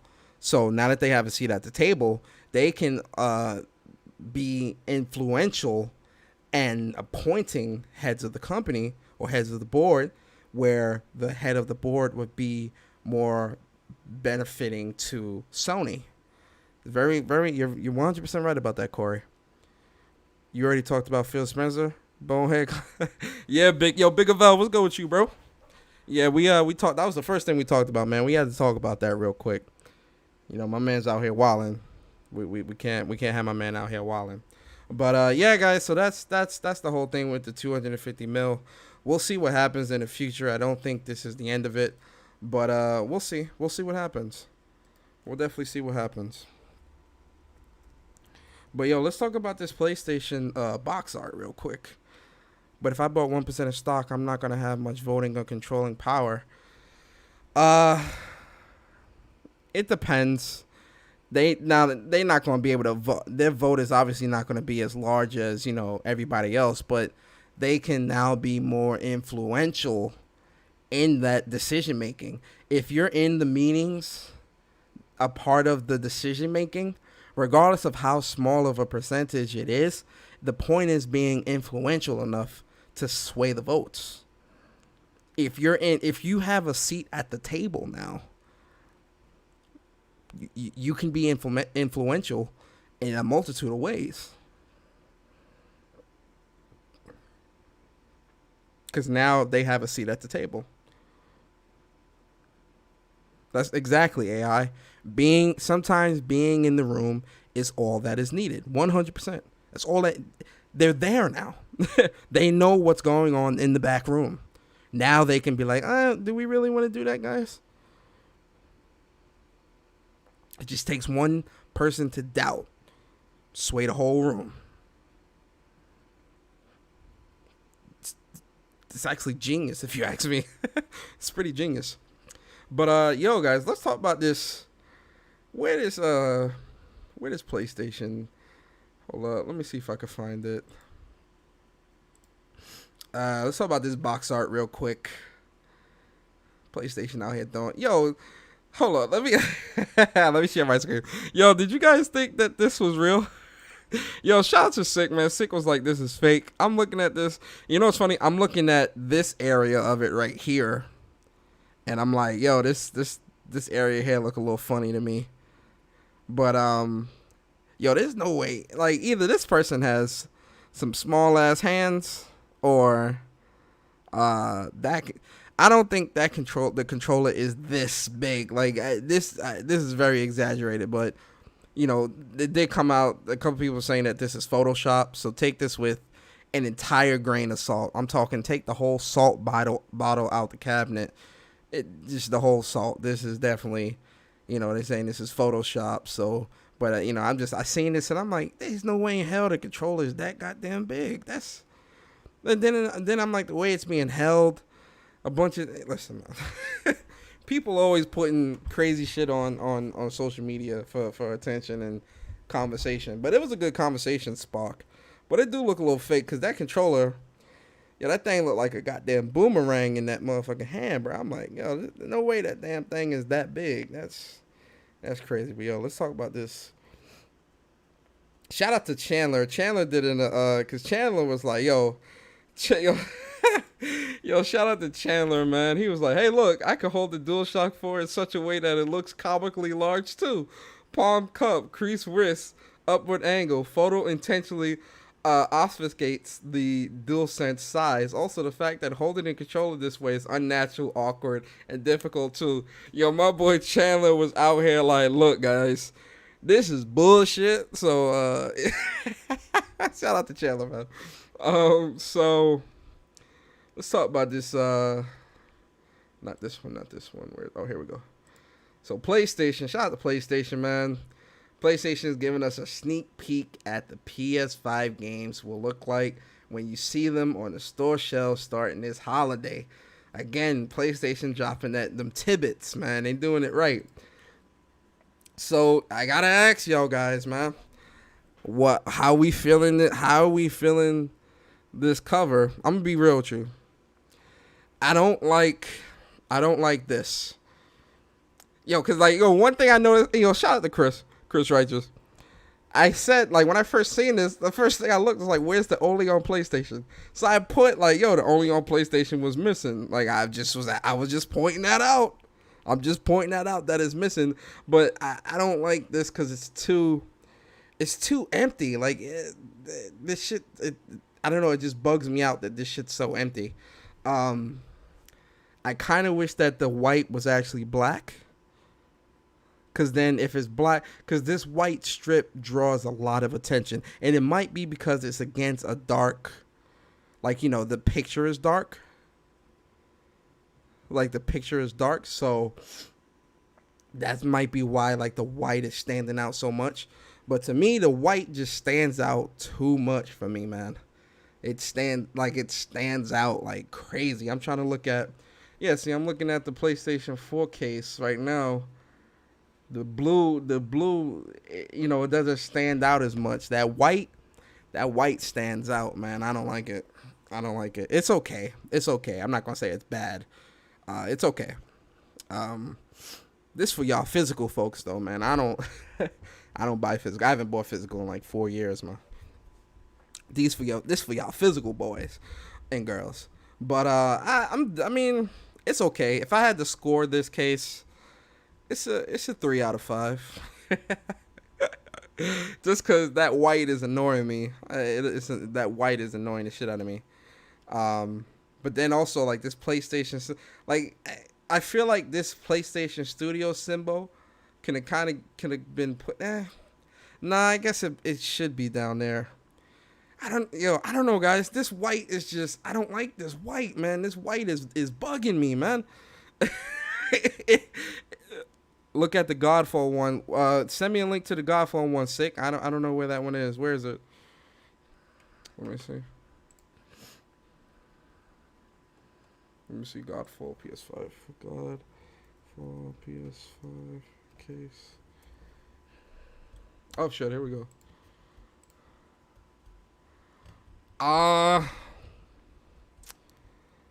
The Godfall looks alright. It looks alright. It's alright. The Godfall looks better. It looks better because the blue, the sky. Well, is this turquoise? Yeah, turquoise. The turquoise looks, it kind of meshes a little better with the white, but I don't know, man. This white strip it's bugging me, man. It really would bug if I was still buying physical games, that white strip would bug the hell out of me, man. I'm being so serious. I don't really like it too much. Like I said, it's a 3 out of 5 for the case. That white is just too, it's drawing too much attention. But the case is all right, guys. It's all right. It still stands. Yeah. The white stands out like crazy. Like it. I personally think they should have made this strip black. I think they should have made this whole thing black, like the blue, because it could have been black. Like all of this, the blue and white could have been black, and then you could have just had the case picture. Let's be real here. If it was any other color, some people would still have an issue. We gotta stop this. Yo, OBJ, I'm being real. Listen, if it was black or like red or something, that'd be dope. Though I just don't like the white. The blue and everything else is fine. It's just the white. The white stand out too much, man. That white stand out way too much for me. Like I said, I buy digital. I'm digital. I've been digital for 3-4 years now. So I ain't got to deal with this. I'm just giving my critique real quick. But I'm all digital. I'm digital boys out here, man. I'm digital boys out here. But the case is all right. You know, the case is all right. That's, like I said, that's for y'all physical people. So before we get into the last topic, let's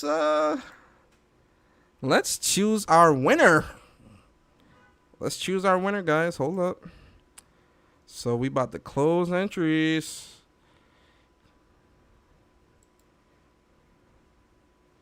We close the entries. I mean, and that's the thing. The console, OBJ, that's what I'm saying. The white on the console looks good. All right, so we close the entries, and we about to pick a winner. Can I put this on? All right.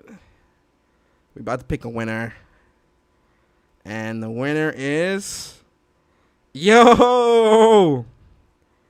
Let me move it over here so you guys can see. Yo, my boy Andre 6K. My boy won, man. Shout out to you, Andre. And let's pick our second winner. Right? How come it's not showing up in the chat?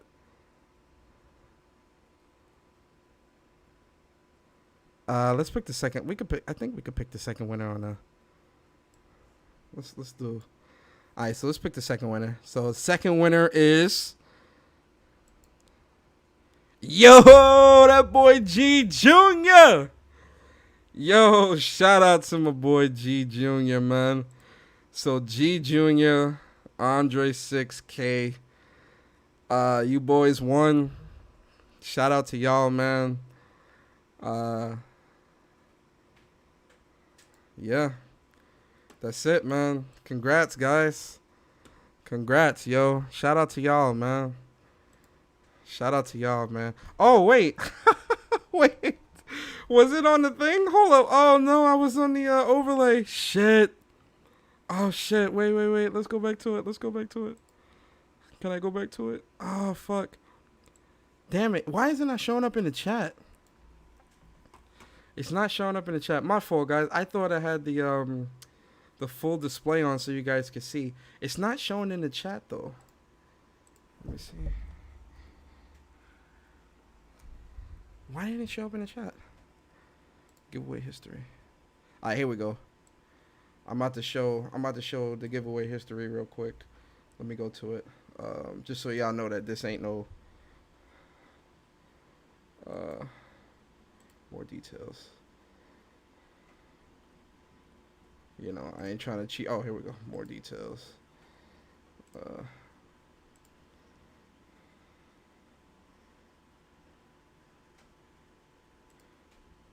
So the winners, as you guys can see, just so y'all can see it, the winners is Andre 6K and G Junior. You guys won. Congratulations. I don't know why it's not showing up in the chat though. That's the only thing I don't get. It's supposed to show up in the chat. But congratulations to both of you. Congrats, man. I'm really happy for you guys. Yo, G Junior. G Junior, tell me what your Twitter is. I probably follow you on Twitter. Let me see. Do you follow me on Twitter, G Junior? What's your Twitter? Let me know now in the chat. JR. What's your Twitter, G Junior? Let me know. Fake giveaway like his move. Oh, nah. Yo. Yo, J0, you funny, man. Yo, Andre 6K. Andre, I know you're not in the States, right? I gotta, cause you can I send you have an American account, right, Andre? I can send you the American copy of Ghost of Tsushima. Gerald JJ, let me see. JERALD JJ.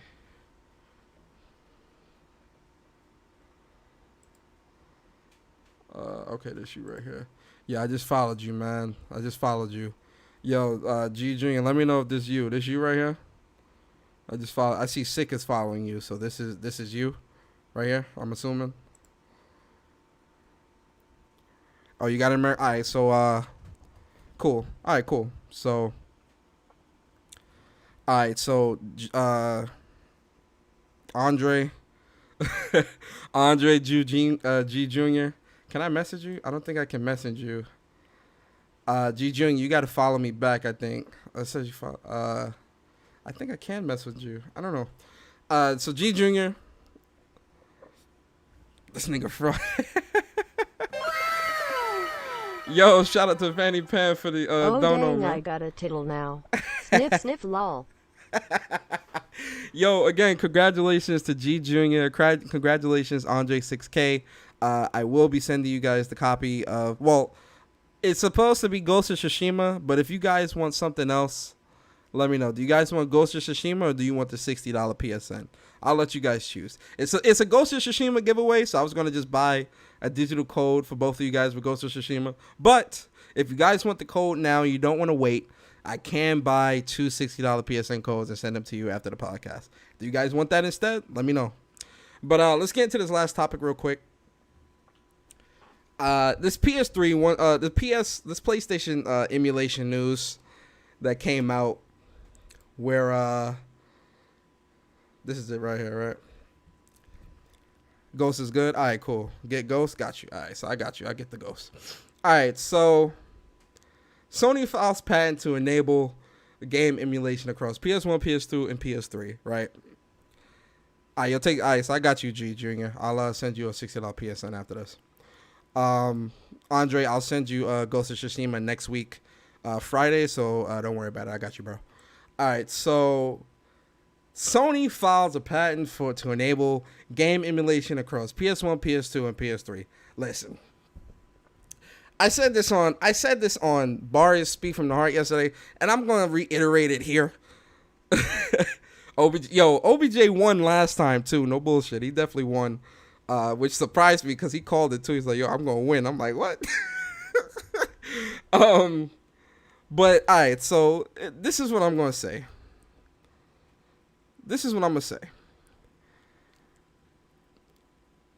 When it comes to PS1, PS2, and PS3, I definitely have very fond memories of those games. I love those games. Those games are amazing. 100%. I love a lot of those games there. A lot of great experiences and all that good stuff, right? My whole thing is, when it comes to next gen, when it comes to what I'm looking to play now, what my focus is now, I want PlayStation. And maybe this is me being selfish. Guys. But I want PlayStation to focus on PS5 only. I want PlayStation to focus on PlayStation 5 only, guys. Like, I'm being so real. This may be selfish. My whole thing is the amount of people that claim to care about backwards compatibility or claim how important backwards compatibility is. Claim how important it is. That's the stuff that I laugh at, because to me, I don't think they really care about the numbers, guys. Let's look at the numbers here, guys. And I said this yesterday, if backwards compatibility was this important to people, more people would be playing on PS Now, right? Why don't you have PS Now? I asked the same question yesterday. Why don't you have PS Now? You want to play old games, right? Go play those PS3 games on PS Now. You could do that right now for a fee. Because let's be real here. A lot of people don't have their old school games anymore. And even if they did, you wouldn't be able to use it in the new console anyway. And if you have the old school games, you probably have the old school console as well. So what's stopping you from pulling out that console, playing? Oh, I want all my games in one place. What do you mean one place? You think you're going to pop in a PS1 disc into a PS5 and play that?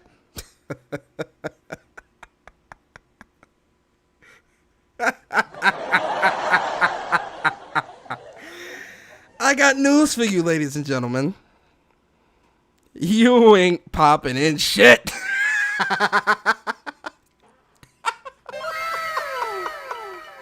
You're not popping in no games, and no PS1 games into PS5. You're not popping you ain't popping disc in like that. So either way, you would be paying to play these old games anyway. You would be paying to play these old games anyway. Right or wrong? Am I right or wrong, guys? Let me know. because you're not popping in. So all these collections that you got, they don't matter because you still paying to play these old games. You still gotta pay. So that PS1 collection, that sweet, sweet PS2 collection, and that even sweeter PS3 collection, you not popping them discs in, baby. You might as well head on to GameStop, sell them games, get your $3.50, come on home, and pay for this PS now. Because that's what's happening. That's what's happening, guys. If this is true, and shout out to Hip Hop Gamer. Let me give Hip Hop Gamer his flowers. I first off, let me put it out there. I was never doubting what he said. Not at all. I never doubted what he said. I'm just, shout out to Hip Hop Gamer because he did put this out there. I remember seeing tweets about him talking about this, and he did put it out there. So shout out to Hip Hop Gamer for breaking this news first. Shout out to him. So, you pay, you might as well get into the habit of paying for that PS now. And this is why I asked the question. One man's trash is another man's treasure. Worth is a subjective concept. Because if these old games were worth that much to you, you would do anything to play them. Yes? Right? Follow me here, guys. If old games is this important to you, yes, you would do anything to play these old games. Why do you not have PS Now? And if the PS1, PS2 games do come to PS Now, what is stopping you from subscribing to PlayStation Now?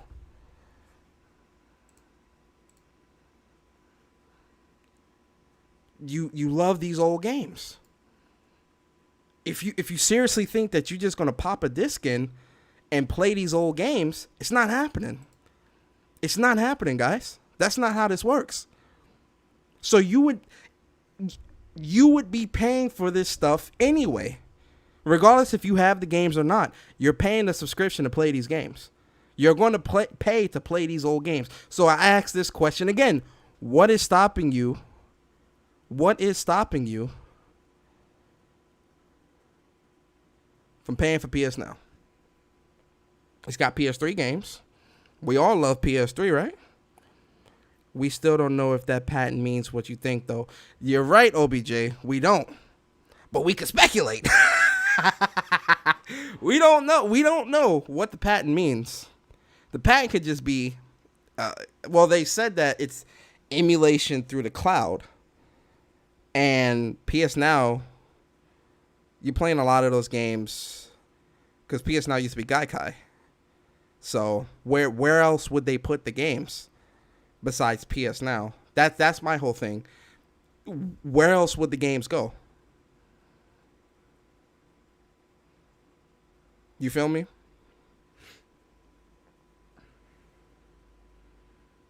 So for me personally though, I don't care. Like, guys, and again, I'm not trying to shit on old games, man. OBJ, that's speculation, bro. I'm not trying to shit on old games, man, because I have a lot of fond memories with, Final Fantasy 7, 8, 10, 12, not 13. 13's trash. Gex, Legend of Dragoon, Chrono Cross, Chrono Trigger, Suikoden 1, 2, 3. Like, all these great games, man. Dot Hack and all these phenomenal games. The Warriors, one of my favorite games from PS2 era. The Warriors, and I have that game on PlayStation 4. Like, The Warriors is dope. Like, so many great games. You feel me? There's a lot of great games. I have a lot of fond memories when I was a kid playing a lot of these games, man. I loved it. It's made me into the gamer that I am today, right? With that being said, exactly, AI, exactly. I rather have a remake, like Legend of Dragoon remake. I need that to happen.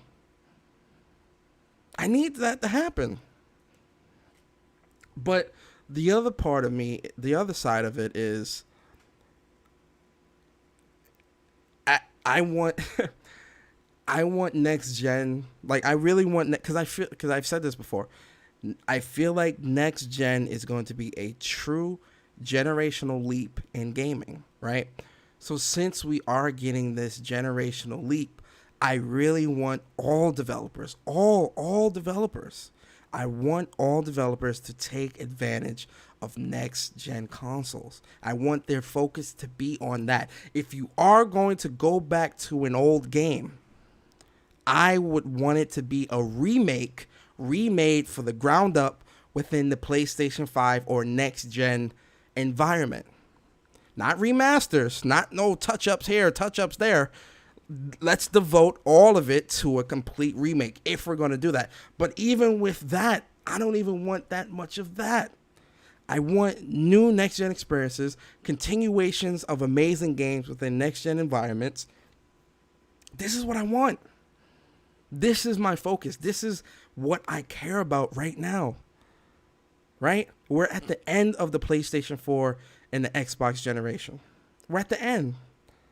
We're at the end. We literally, what are we in? July, August, September, October, November. We literally have 4 months until next generation starts. I don't want to go into next generation worried about backwards compatibility. I don't want to go into next generation worried about old games. I don't, man. I really seriously don't. That's not where my thought process is. That's not where my energy is going to be spent. I'm not spending my energy on this, man. If PlayStation was to come out and say, yo, look, we do agree that PlayStation 4 needs to be on PS5, but outside of that, we don't feel that these games, we don't feel that spending numerous amounts of resources on getting these games to work on next gen consoles is something that we should be focused on right now. We're focused on next gen. If PlayStation was to come out and say that, God damn it, I stand up and give them a standing ovation. Because I respect the hell out of that and I support it. Now, are there people that want to play old games? Sure. Yo, Cyber Dragon, what's good, bro? Sure, there definitely are a small number, a very small number of people that do want to play old games. And that's okay. But should that small number that do want to play old games, does that outweigh the other percentage of people that want next-gen games and next-gen experiences? Why do I have to suffer because you stuck in the past? Why do I have to suffer? Why do we have to suffer?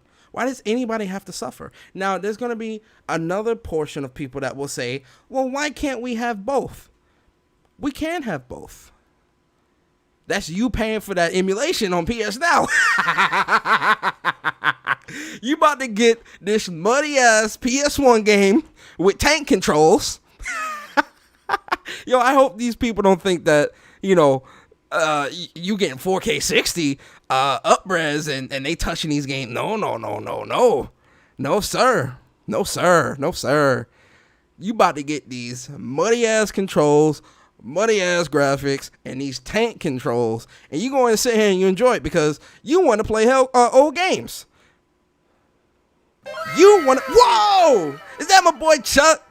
Chuck in the building. Old games. I am good on the old games. Chuck, that's a fact. Shout out to my bro Chuck, man.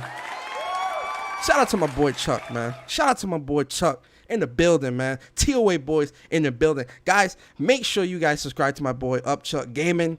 He has come back to YouTube, man.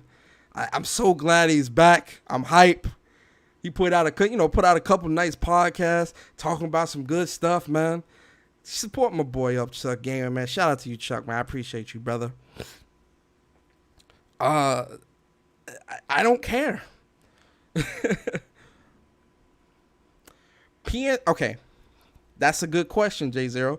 Now, PSN purchases on PlayStation 3, right? If you bought PS1 or PS2 or whatever games on PlayStation 3, I do think that those games should be made available to you. But that might not happen.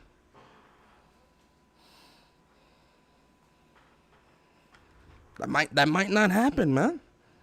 I'm keeping it a stack. It might not happen. I bought a couple of games on PS3. I bought a couple of PS1 games on PS3. What did I buy? I'm trying to think now too. I bought it on the Vita. I bought a couple PS1 games on the Vita. I think I did buy a couple of PS1 games or PS2 games on PS3. I had Warriors on PS3, and I double dipped. I bought Warriors on PS3, and I bought it on PS4. I bought Final Fantasy Tactics on the Vita. I bought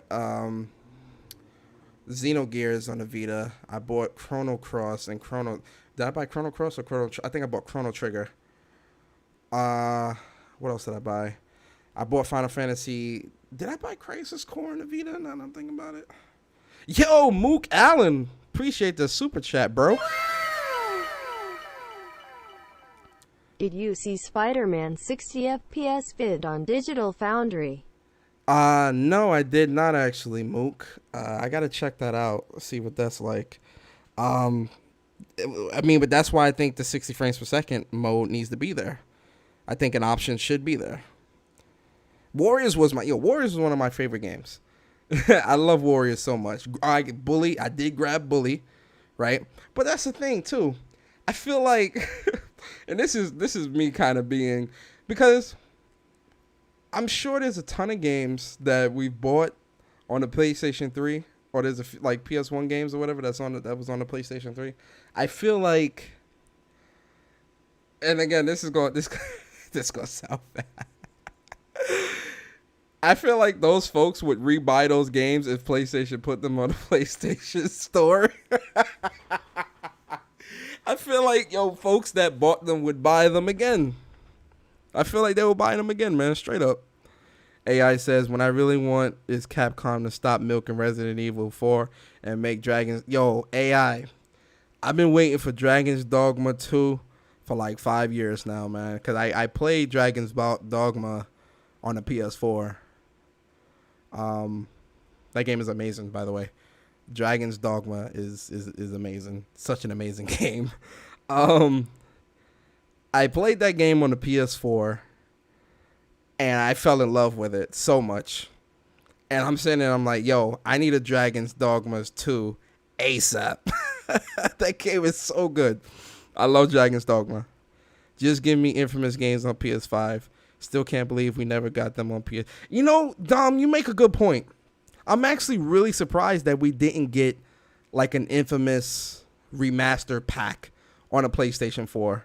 Like with Infamous 1, 2, and Infamous Second Son. I'm very surprised. I'm very, very surprised. I'm also surprised that we have not gotten a Resistance game this gen. We haven't gotten Resistance remasters this gen. Nothing Resistance. No Sly Cooper. No, Sly Cooper did come. No Sly Cooper this gen. It's a couple of PlayStation, and this is why when people try to say, oh well, PlayStation saying that they were holding back games until August or whatever. How much more can they show? Yo, PlayStation, like, one thing folks gotta understand, PlayStation's catalog is deep. PlayStation has a very deep catalog. Like, we haven't gotten a Resistance or a Sly Cooper this gen. Like, we haven't got, even though people have been begging for it, SOCOM, we haven't gotten a, they didn't show Killzone yet, because I definitely think there's a new Killzone game in the works. PlayStation All-Star Battle Royale 2, right? It's a ton of different games that they still got in the tuck, that they can come out and be like, yo, bam, here you go, bam, here you go, bam. You feel me? So, yeah, that's a good point, man. We haven't gotten an Infamous remaster collection this gen. I'm very surprised at that. That or Resistance, especially with how great Resistance 3 was trash. Resistance 1 and 2, amazing games. Like, those games are amazing. Especially Resistance 1. I would even put Resistance 1 over Resistance 2. Because Resistance 1, Resistance 1 had dedicated servers, and it had server select and all that. Yo, it was, that online was so popping, man. I met some dope ass people. Yo, I was religiously on that Resistance 1 Fallen, man. That game was amazing. The story was good on that too. Yeah, no Jack and Daxter. But we have gotten a lot of first new IPs this gen. A lot from PlayStation. We've gotten a lot of new IPs this generation. A lot. I hope Bluepoint will make PlayStation All Stars 2 because they worked on it. Yeah, why hasn't PlayStation bought Bluepoint yet? They need to snatch up Bluepoint. Now, this is my thing with Bluepoint. Bluepoint, they've proven themselves with, Bluepoint has proven themselves that they can make a really good remaster or a remake. They're really good. We need to see them. I want to see them create their own project. I want to see them create their own brand new IP from the ground up. I really want to see what they're about, because I really feel like Bluepoint is like that diamond in the rough, where if we really open the floodgates and let them shine, they gonna surprise us, man. I really feel like they're gonna surprise us, and PlayStation definitely needs to snatch them up quickly.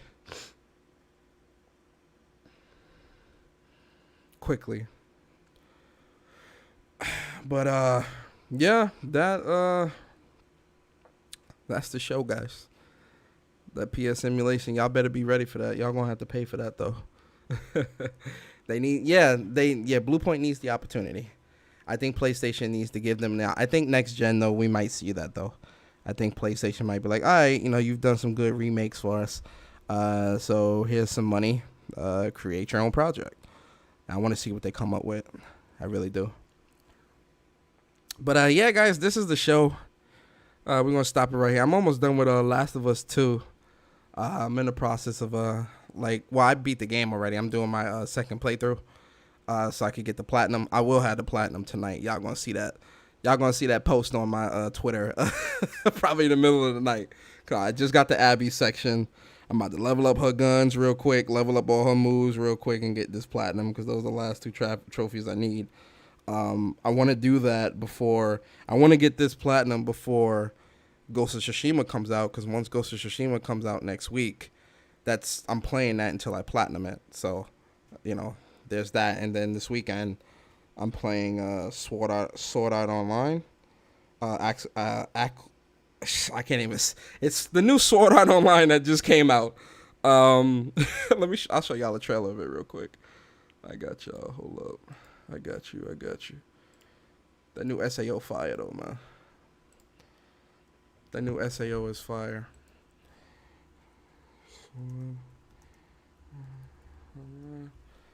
Alicization. It's Alicization Lycrios. Yo, listen, man. These names is just ridiculous. It came out today. When did it come out? It came out today or whatever. I'll show y'all this real quick and then we get up out of here. Hold up. So this game is it's funny too, because I wasn't really feeling Fatal Bullet like that, but because I don't know, Fatal Bullet just didn't sit right with me, man. I wasn't feeling it at all. But this game is. It looks better. It looks a lot better. I'm digging this game a lot. This game is fire. 緒だよ。誓いましょう。またここから始めるんだ。少なくとも私の知っているキリトはこんなところでおとなしくしている人じゃないわ。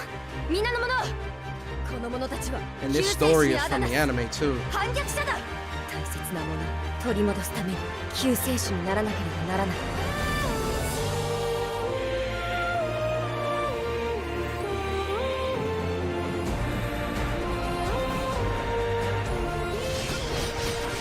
Combat looks so good with this game, man. I really like the combat.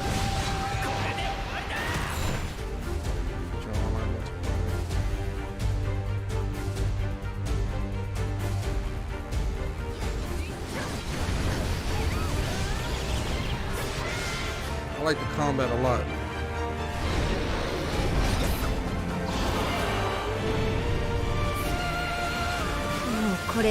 Yo, the combat in this game looks so good, bruh.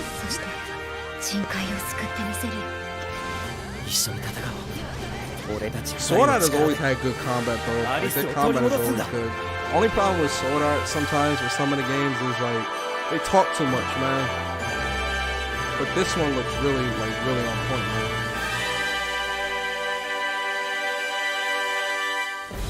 Yeah, this one looks on point.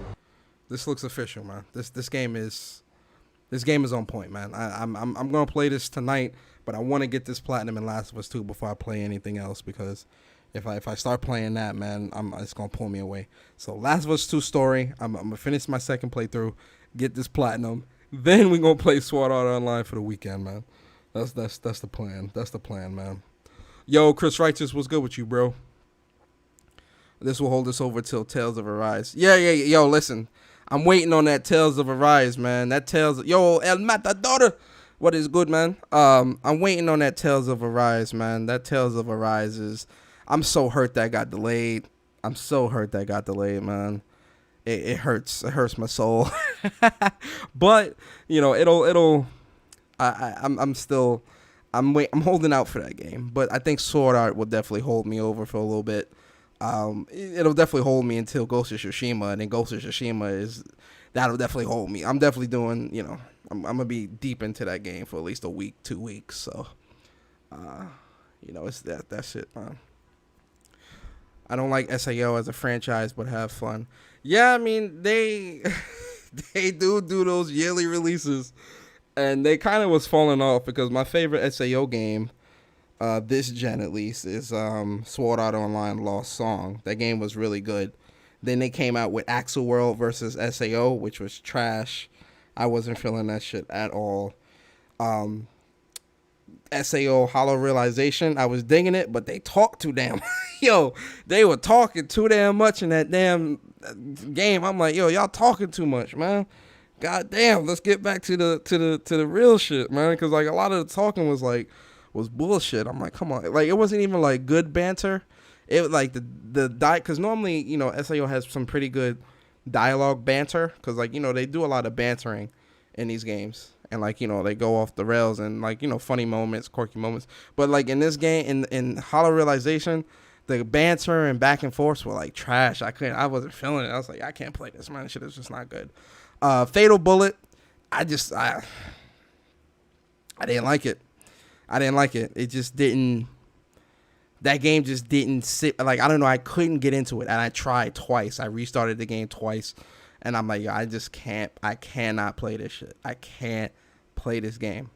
This one, Actualization, like Lecrios, it looks good. It looks fun. I'm loving the combat. The production values and stuff looks a lot higher, a lot better. So I'm into it. I'm digging it. But yeah, guys, we are going to get up out of here. G Junior, be on the lookout for that $60 PSN. I'm about to send that to you in a minute. Message you that. Andre 6K, don't worry.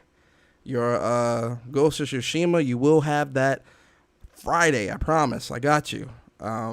Congratulations to G Junior, Andre 6K, for winning the giveaway. And again, guys, thanks for everybody else that participated in the giveaway. I appreciate all y'all, man. Y'all are some great people. I appreciate y'all that support my channel, man. Any newcomers, man, I hope you guys enjoyed the content as well. Shout out to everybody here, man. Sinister, AI, El Matador, Garuda, Jamar, Chris Righteous, Mr. Corleone. Shout out to my boy, Mr. Corleone, man. Who else? Andre 6K, True Bleed. Who else came through? Nikoob, J0, Corey. Man, Corey's putting me in my place today, man. He was correcting me left and right, man. God damn. Mook Allen, I appreciate you, bro. Adam, Dom P, Cyber Dragon.